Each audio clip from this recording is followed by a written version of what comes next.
Bali mga lods, yung lining hub natin, manipis na talaga din siya oh. Yung ito, ang nipis na oh. Yan. Sugatan na, malalim. Mahina na yung ano yan, yung hatak. Kagaganyan. Kaya magpapalit na tayo ng bagong lining hub ito mga lods. Yan. Kasama na rin yan yung clutch lining. Medyo magastos. Pero ayos lang, basta mabalik lang yung pwersa ng ating mot-mot natin. Alright. Marami tayong lilinisin. Yan. Gamit tayong gasolina. Gasolina lang yung gagamitin natin dito lods sa paglilinis.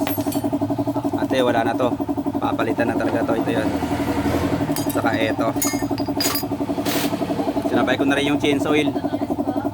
Para isang gastos lang.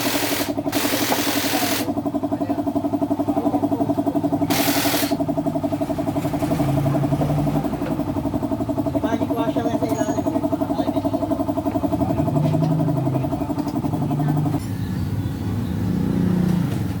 May namigat lang.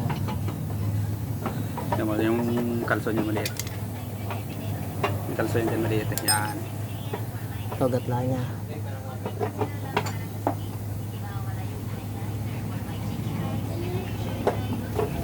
Bali yung papalitan talaga nila lods. Mga lods ito. Itong clutch lining. Okay na yan. Lods na yan din. Ano mga na yan din.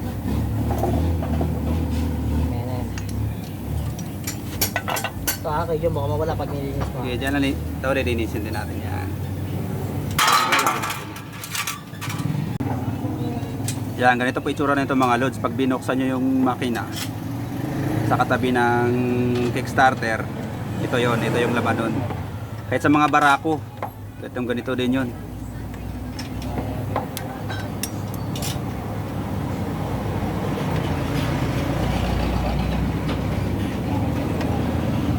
May 6 na spring yan sa loob.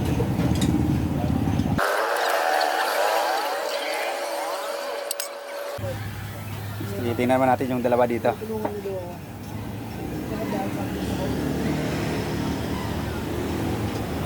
Okay. Ito naman yung gawa. Ay, tapos na agad. Narado na. Siyempre, pag ako tapos agad. Okay, ito na naman si Alfred. Oh.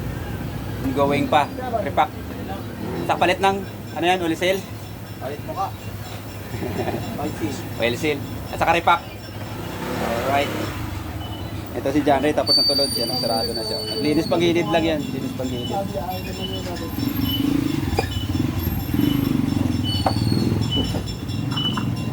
Alright.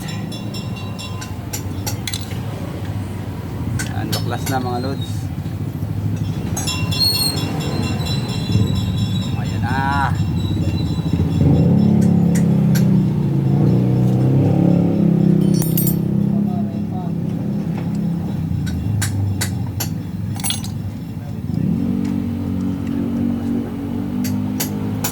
Ito. Kasi 9. Sinabi yan. Pareho siya ng ano.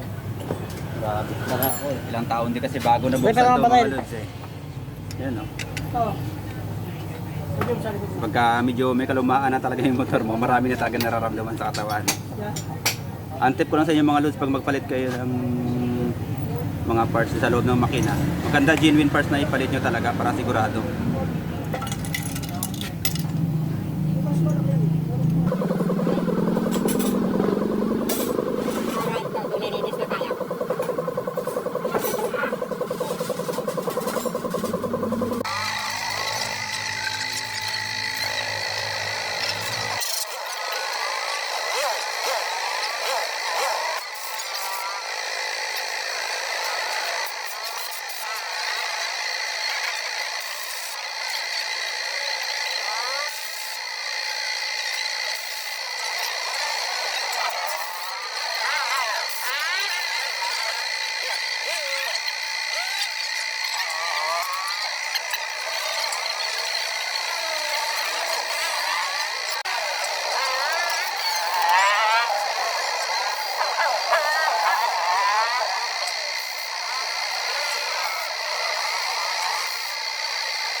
At ito na nga po mga lods, pagkatapos po naming ayusin at linisin, kinabit na po namin ni Piggy yung bagong clutch lining ng CT100 po lods.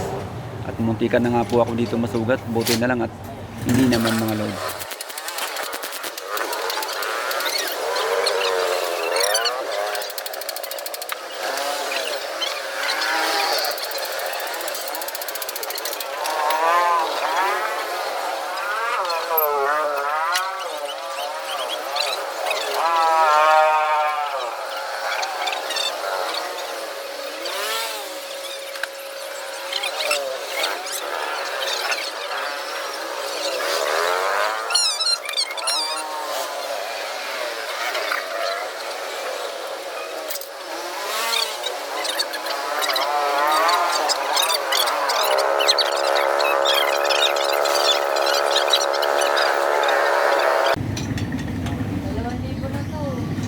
Dalawang libo eh.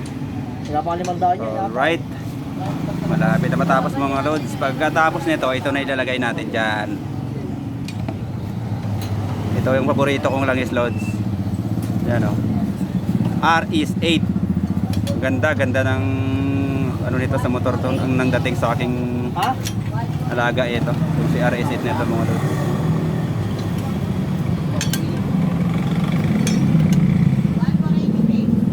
Ba't 180? Tingnan natin yung isa. Busy pa rin. Yan. Ito naman ang cute naming cashier. Yan. Si Claudette. Shout out. Claudette. Oh, ayaw. Ayaw tumingin. Marami pang stock. Yan ah. Maraming stock ng gold. Maraming stock ng white gold. Okay. Pati taytaan yung mga dos. Marami pang stock. Yan. Okay.